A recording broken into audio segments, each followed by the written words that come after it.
All right, guys, I am going to give you a little lesson on how to access the alternative programs in your workouts. So, your physical assessment, it is designed to be your bestie, whether you are a gym expert or you have never been in the gym before.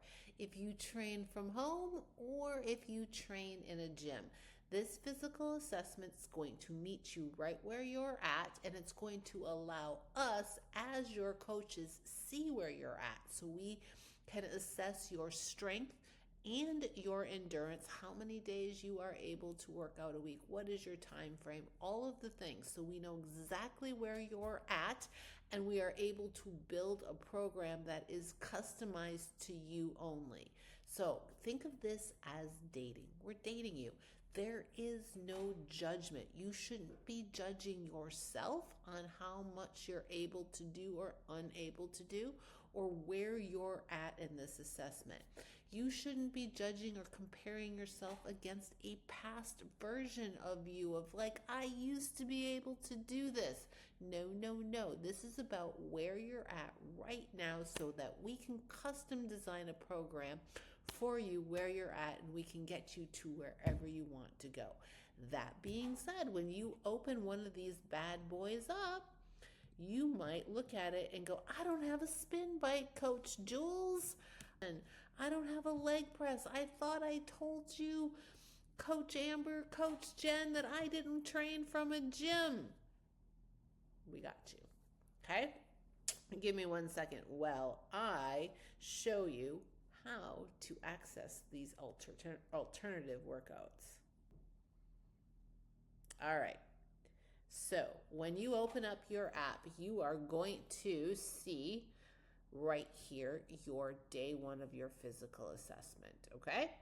When you click start workout, now I will tell you the physical assessment is the only one that's broken up pretty much in sections like warm up, strength, and endurance, and a cool down. We do this because we really don't know where you're at.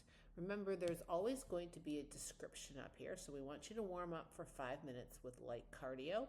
You can use a treadmill, stationary bike, whatever you have, and then we recommend that you cool down with 5 minutes of stretching.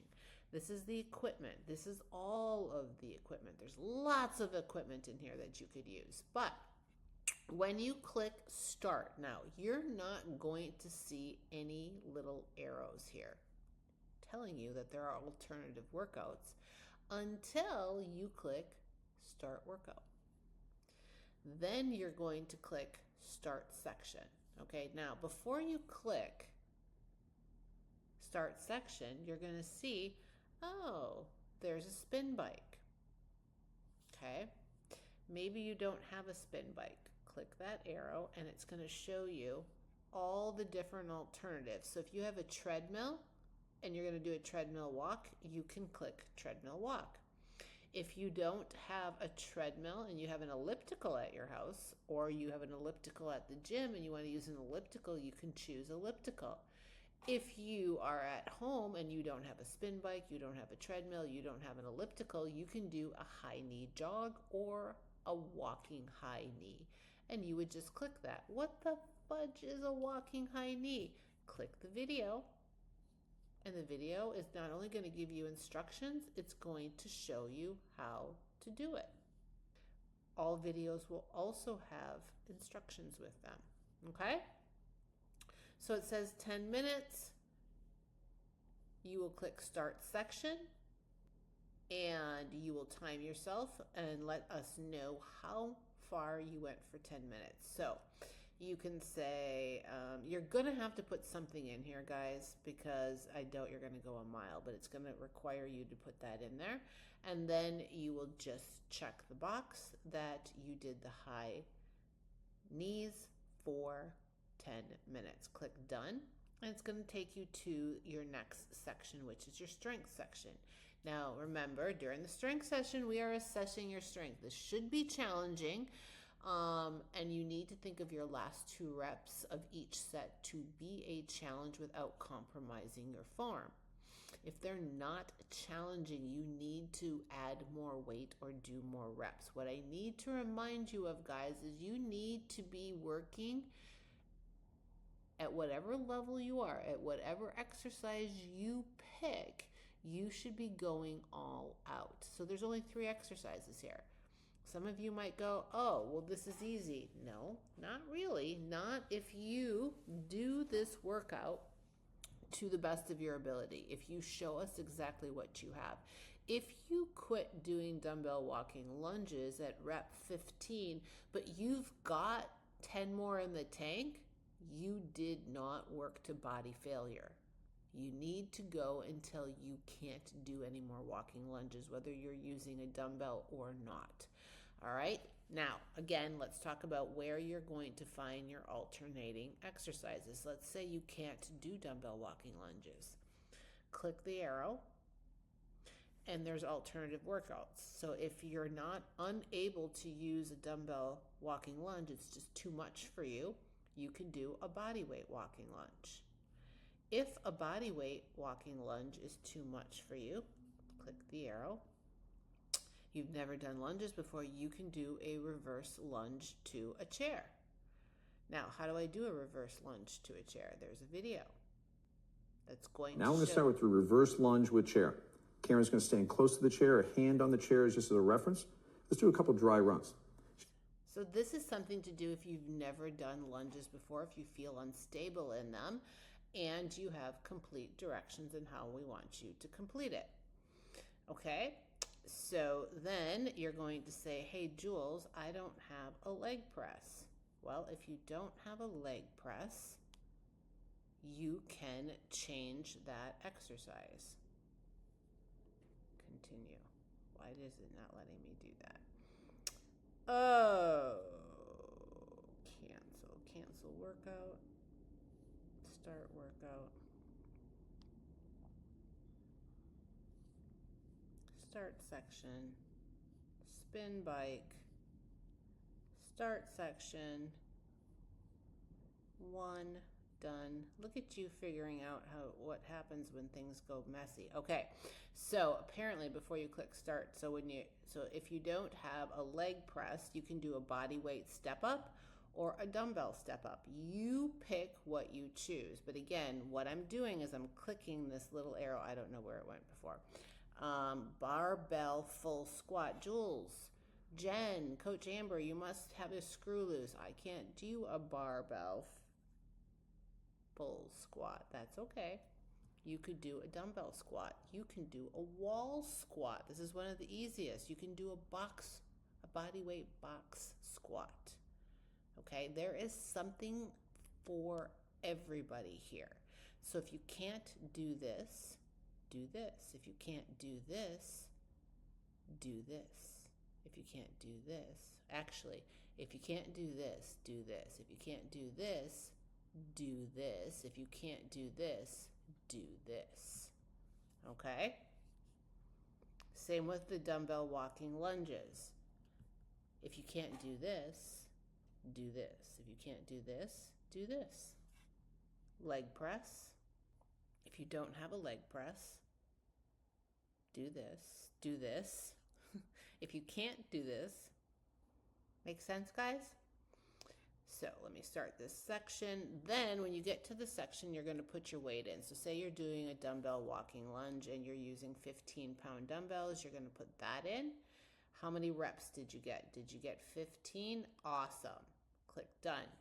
Okay, it's going to run a timer for you. Use the timer. We have the timers in there for a reason. I'm going to skip it for demo purposes. You use 15 pounds again, and this time you only get 12 and you're laying on the floor dying. Great, let us know that. Okay, then you do 15s again, and this time, oh my God, I can only get 10 and I was dying. Perfect, now we know. All right, then it's going to, when your timer goes off, you're going to move to the next one. Let's say you are doing a leg press. You put 245 plates on and you do 90 pounds for, maybe you didn't get 12. Maybe you were able to do 90 for 15. Then let us know that. Then you did 90 again. This time you got 15 again. My suggestion, I would go up in weight. So maybe you add 50 pounds, a quarter to each one, and you do 140 to each side. And this time you get 12. Awesome. Don't skip the timers like I'm doing. Make sure you always read the notes that I give you or your coach gives you. Full bar squat. Maybe you can't do a full bar squat, but you can do a dumbbell squat. And you do dumbbell squat with two 20-pound dumbbells. Or actually, I would probably, this dude shows you, I think, doing it with two. I would actually do it with one, and I would hold it under my chin. But, and you get 12, doot, right? And then you do 20 again, and this time you only get 10, click, and then you do 20 again, and you only get 8. We're looking for body failure, guys, not brain failure. Done. Brain failure is very different than body failure. Your mind will quit on you 1,000 times before your body will. Your body failure is when your body physically cannot do that movement again. Then you can choose your endurance. You can do a bike if you have one, an elliptical chainer, or a walk, whatever you want to do. But we're looking for the goal is endurance. So we're looking for you to go as fast as you can. Walk as fast as you can on the treadmill or outdoors. So on the treadmill or outdoors, or on the elliptical, or do the assault bike. You want to go as fast as you can for 15 to 20 minutes. Okay. I've got to fix that section so it allows us to see. And then you want to cool down for 5 minutes. Okay? You're always going to have to put miles in. And then once you're done, you swipe for it to be ended.